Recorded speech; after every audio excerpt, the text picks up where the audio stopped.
Fala pessoal, muito bom dia, ou boa tarde ou boa noite, a depender do horário que você esteja vendo este vídeo. Meu nome é Charles Prado Monteiro, sócio fundador da Elevate Capital, e sejam todos muito bem-vindos à nossa carta mensal do mês de janeiro, onde vamos apresentar, como de costume, um pouco falar sobre a performance do mês de janeiro, que foi um mês muito bom. Começamos com dois pés direitos na carteira nesse sentido, e falar tem um pouco também de cenário, falar um pouco de carteira, as movimentações estratégicas que fizemos nesse mês. E, sem mais delongas, deixa eu já começar aqui a compartilhar a minha tela com vocês e abrir a nossa querida e estimada apresentação da carta mensal do mês de janeiro. Então, como toda carta, como todo nosso vídeo, a gente começa a falar da performance de carteira, né? Então, quando a gente pega a carteira de renda fixa, a gente olha esse histórico e sempre fica muito feliz, né? Com a forma como a gente agrega valor também para a nossa estratégia de renda fixa, né? No mês de janeiro, a gente teve um mês muito bom para a estratégia de renda fixa, né? A carteira performou 1,8 versus 1,2 da Selic de referência, né? O principal destaque para o mês de janeiro foi a valorização de mercado de Cadiff, né? Então, Cadiff é uma posição grande na nossa carteira, né? Uma exposição de juros de curto prazo. Isso se deu muito pela dinâmica, né, atual de inflação já agora no mês de janeiro, né? Que já veio uma inflação um pouco acima da expectativa. Infelizmente, né, a nossa visão para os próximos meses é que a gente conviva a um cenário de inflação mais alta Brasil.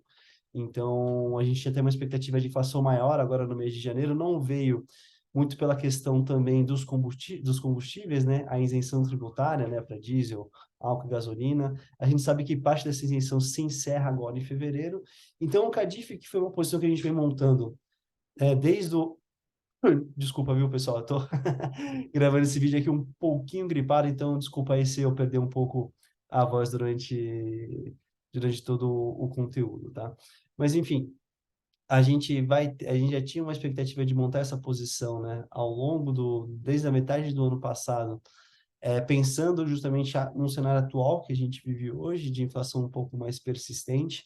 Então, um papel que teve mais valorização um pouco no valor do ativo, ele paga um yield ainda maior, né? Algo que era inflação mais 5, inflação mais 6, passou para mais de inflação mais 7, livre de imposto de renda com pagamento de juros mensais. Então, é uma excelente notícia para nós, né? E aí é bom que a gente já começa a colher um pouco os frutos dessa estratégia traçada digamos assim, desde o começo, meio do ano passado, perfeito? Aí nem preciso dizer, né? O year to date é igual ao mês, e desde o início a gente vem com uma carteira aí performando aí praticamente mais de 20% o que foi o CDI desde 2018. A nossa carteira em bolsa também no mês de janeiro foi um mês muito bom. A gente fechou uma carteira com 5,8, 6%, né? Lembrando que esses dados que a gente traz, né? Exclui a performance de Hash 11, que é a nossa posição em cripto, que teve um mês de janeiro super forte, no mês de janeiro é algo em torno de 30%. Então, quando você vê a rentabilidade eventualmente agregada de bolsa mais hash, a carteira média da Elevate teve algo em torno de 7 a 8%, a depender, é óbvio, do perfil de risco daquele cliente, né?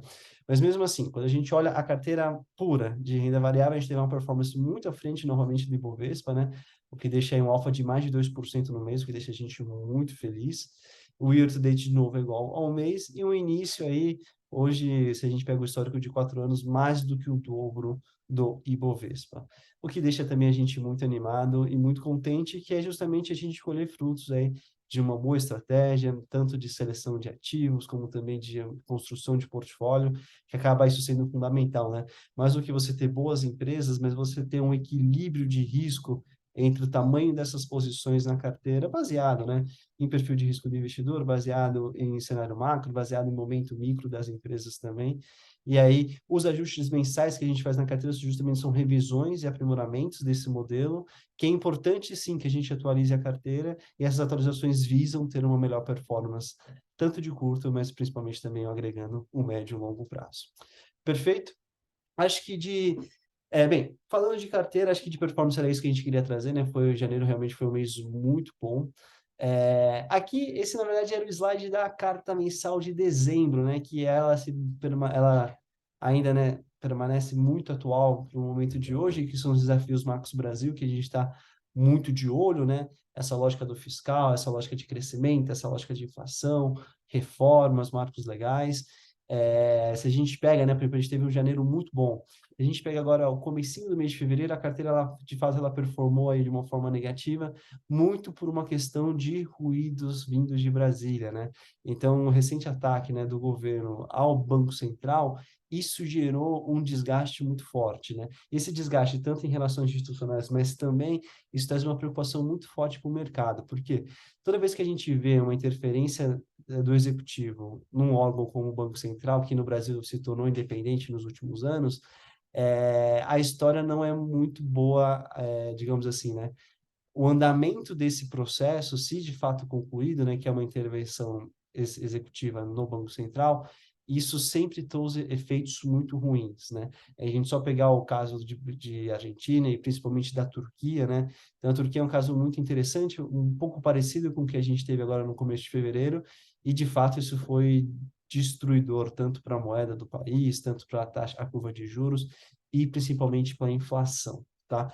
Então, isso gerou um pouco de ruído. Coisas importantes que a gente viu, acho que teve essa semana, né? Na verdade, a gente grava um vídeo agora na segunda semana de fevereiro, o Roberto Campos Neto deu uma entrevista para o Roda Viva, tem participando de diversos eventos e se colocando muito à disposição para conversar, né, com a população, com a mídia, para explicar essa visão que, de fato, ele não quer juros mais altos, mas o cenário o obriga a ele a fazer isso e que a gente precisa ter uma coordenação maior, né, em vez de ataques, mas sim sentar, conversar e explicar tudo isso para que, de fato, né, principalmente o executivo, ou na figura do Fernando Haddad como ministro da Economia, que ele tome decisões e iniciativas que ajudem o Brasil a reduzir os juros, né?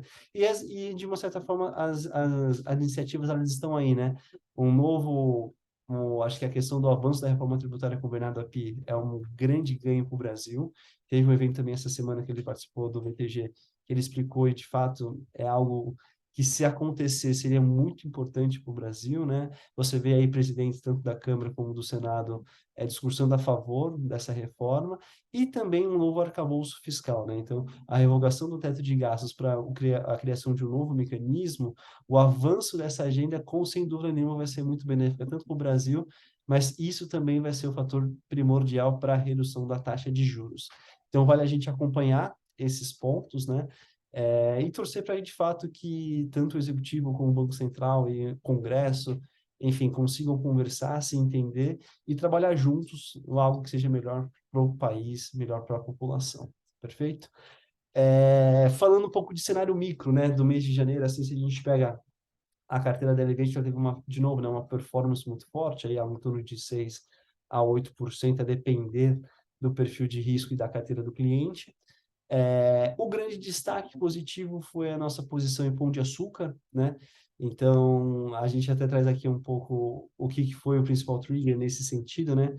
Então, a gente traz aqui uma matéria do Infomoney, né? O Grupo Pão de Açúcar, né, que é negociado pela sigla PECAR3, dá novo passo para a cisão do êxito e a ação salta 9%. Foco é resgatar a marca Pão de Açúcar. Então, isso é uma coisa muito importante, né? Quando a gente gravou, se não me engano, o primeiro vídeo, né, de carta mensal da Elevate, que foi o vídeo de agosto, a gente explicou a tese racional de por que investimos em Pão de Açúcar, né? E aí, essa tese é uma tese muito interessante, né? Porque, deixa eu aqui abrir com vocês, né? Perfeito. Então, assim, a gente tem uma forma de montar uma carteira de investimentos. E vocês já devem ter percebido ao longo dos últimos vídeos que, de uma certa forma, a gente veio um pouco pessimista com o Brasil, né? Então, a gente tem muito mais posições de empresas dolarizadas, empresas de commodities, empresas de baixo risco, baixa exposição ao PIB brasileiro, digamos assim, né? E baratas, né? E aí, é óbvio que a gente, junto com isso, fazendo um stock picking muito bom, a gente teve uma performance muito boa, não só em 2022, mas também agora no começo de 2023. E aí, por conta disso, a gente não tem posição em varejo, né? Então, até um evento que aconteceu muito forte em janeiro, que foi o caso, né, da fraude contábil que envolveu a Americanas, isso não impactou a nossa carteira, né? Justamente por conta de não ter posição nesse setor, por entender que a visão macro não é muito favorável para o Brasil. A única exceção disso era a nossa posição em Pão de Açúcar, que todo mundo sabe, né, de uma rede de supermercados, é Varejo Brasil. E, nesse caso, era uma metodologia que a gente explicou lá no mês de agosto, que era a lógica de soma das partes, né? Então, o que que acontece? Assim, esse aqui é o material que a gente tem, né? Esse aqui é o material do Itaú BBA, que explica um pouco a tese, ele está até em inglês, porque, na verdade, é um material que a gente acessa de investidores globais, né? A uma base que a gente tem aí acesso. E nessa tese ele explica, né, porque existia assim, um desconto muito forte no preço das ações do Pão de Açúcar no Brasil, né? E aqui ele explica a lógica de sum of the parts, né, ou soma, essa SOTP, ou soma das partes, porque o que que acontece? Quando você investe em Pão de Açúcar, na verdade você está investindo num grupo que tem diversas empresas, né? Então aqui ele lista as três principais empresas, né? Ele lista o êxito, então, é uma operação que o Grupo Pão de Açúcar tem muito forte na Colômbia, que é, de fato, um negócio muito bom e muito rentável por lá. Então, ele faz uma análise de quanto que vale esse negócio para uma lógica de stock price, né? O preço das ações dessa empresa, né? Então, o que ele faz, né, na época, uma lógica de ajuste de market cap, né? Seria um ajuste de valor de capital, né? Preço de market cap, é que é meio difícil traduzir, né? Mas seria meio que preço do valor daquela ação, daquela empresa, né? Então, seria algo em torno que valesse a reais, né? Trazendo isso para reais, algo em torno de 6 bi. A Cenova, né, que é toda a lógica do e-commerce do grupo Casino, né, do Carrefour e outras empresas que fica lá na Europa, né? Se a gente faz aqui uma conversão, a gente fala que esse negócio vale algo em torno de 9 bi. E, então, imagina assim, vamos ajudar a contar aqui, né? Então, a participação desse grupo Pão de Açúcar no êxito é algo em torno de 6 bi, a participação do grupo Pão de Açúcar, né, na Cenova é algo em torno de 9, 6 mais 9, 15. E quando a gente pegava o valor da ação do Pão de Açúcar listado no Brasil, estava dando algo em torno de 4 bi. Então, poxa, na lógica de soma das partes, o preço de tela não representava, né, nem o preço das posições que essa ação, que esse grupo tem nas operações do êxito da Colômbia, nem na Cenova, que são as operações europeias na França. Então, a gente percebeu que existia um desconto muito forte no preço da ação, né? Aqui ele até coloca, né? Ele faz toda a lógica que você tem que fazer para fazer esse cálculo, né? É, então, isso dava, por exemplo, uma lógica de um valor implícito para as operações de Brasil de menos 5 bilhões de reais, né?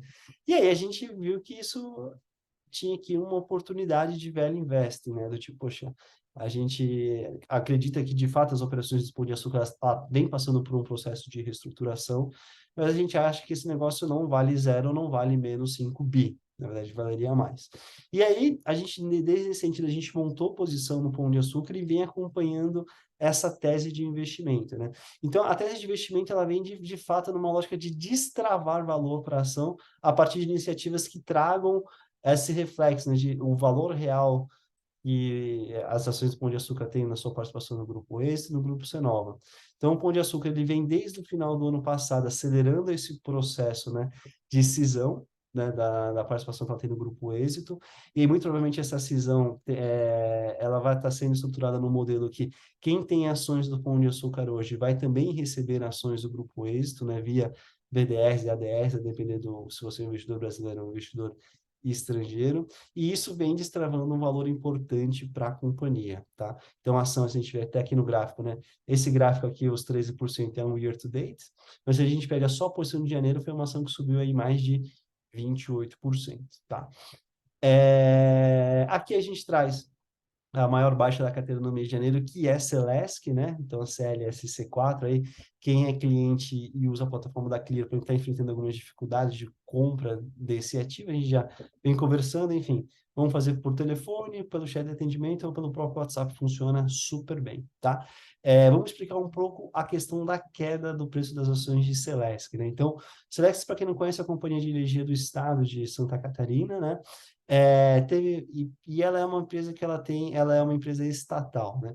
Então, ao longo dos últimos anos, a EDP, né, que todo mundo conhece aqui, Energias de Portugal, enfim, que é uma das maiores empresas de energia tanto do Brasil como do mundo, ela vem comprando participação na Celesc e ajudou a empresa num processo de reestruturação tanto de operação e de governança que foi muito benéfico para a companhia nos últimos anos, né? A gente que acompanha isso muito de perto, setor, a gente vê o quão bem isso fez para a Celesc ao longo dos anos, né?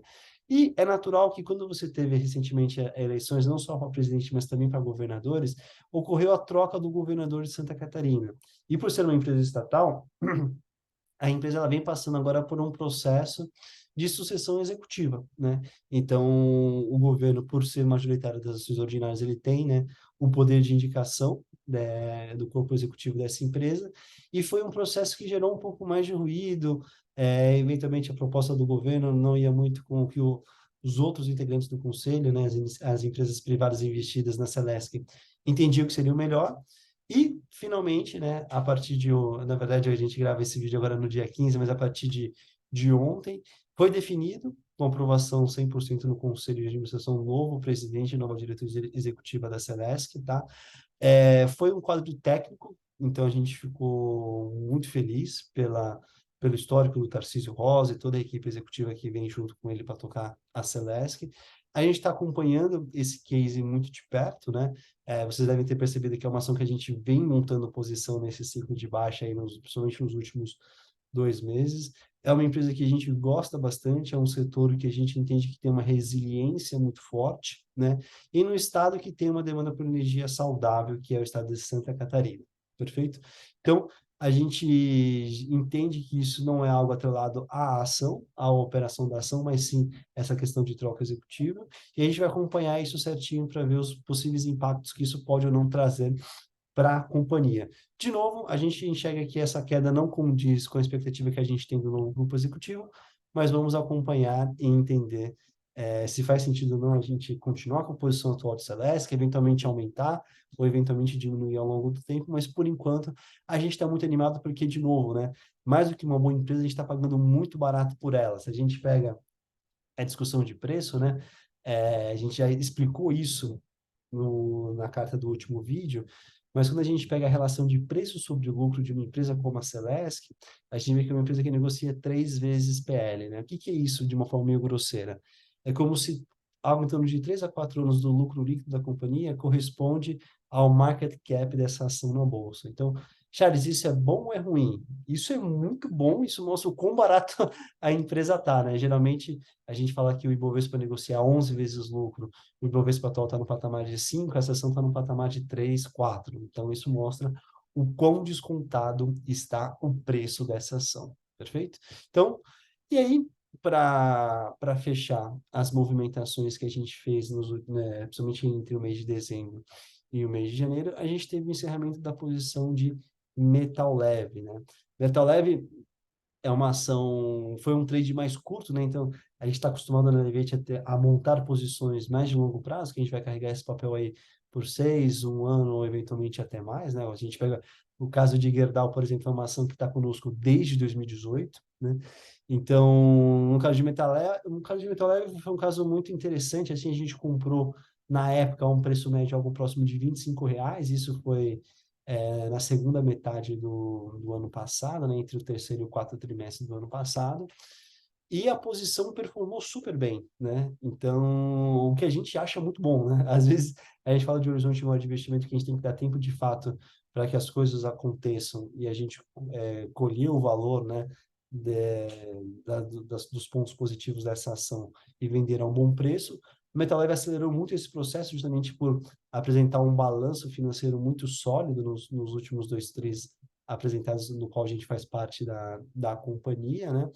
E a companhia no meio de janela teve um salto muito grande, pagou dividendo, então a gente entendeu que aquela relação de preço sobre o lucro para a companhia, ela começou a ficar, o que era bom não começou a ficar tão bom porque o preço da ação subiu muito, né? Então a gente entendeu que era um bom momento de vender metal leve, né? Mesmo porque a gente estava tendo com a metal leve uma concentração muito forte no setor automotivo, né? Ou na cadeia de valor do setor automotivo. Então a gente já investe em Simpar, a gente já investe em Shoes, a gente já investe em Tupi. Junto com o Metal Leve, quando a gente faz aí uma análise sobre gestão de portfólio, a gente percebeu que a gente tinha uma exposição relativamente alta num setor, que é um setor que, na verdade, ele vem andando um pouco de lado nos últimos, já desde o Covid, pela questão da falta de semicondutores e tudo mais, né? E aí a gente percebeu que, na verdade, de novo, né, o mercado precificou muito negativa, muito de forma negativa esse setor. A gente viu que não era tudo isso, né? E aí por isso que as ações, não só da Metal Leve, né, mas principalmente de Chus e Tupi, performaram super bem em 2022, colhemos bons frutos. A gente achou prudente realizar essa posição e, ao mesmo tempo, diminuir um pouco a exposição global nesse tipo de setor. Perfeito? Acho que basicamente a carta do mês de janeiro é isso. É uma cartinha um pouco mais curta, um pouco mais direta para a gente falar de carteira, de que deu certo, o que deu errado no mês, falar um pouco de movimentações estratégicas que a gente fez, que foi o encerramento de Metal Leve. E a gente volta no mês que vem com a carta mensal de fevereiro. Essa carta talvez um pouquinho mais densa, né? A gente vai começar agora a questão de leitura dos balanços trimestrais do quarto TRI de 2022, né? Que vai começar a sair a partir da segunda quinzena de fevereiro até meados de março, um pouquinho do mês de abril. E aí é um momento mais intenso, quando a gente, na verdade, revisa toda as nossas projeções das empresas investidas, entender se elas estão indo certo e estão indo para o caminho que a gente esperava que elas iriam.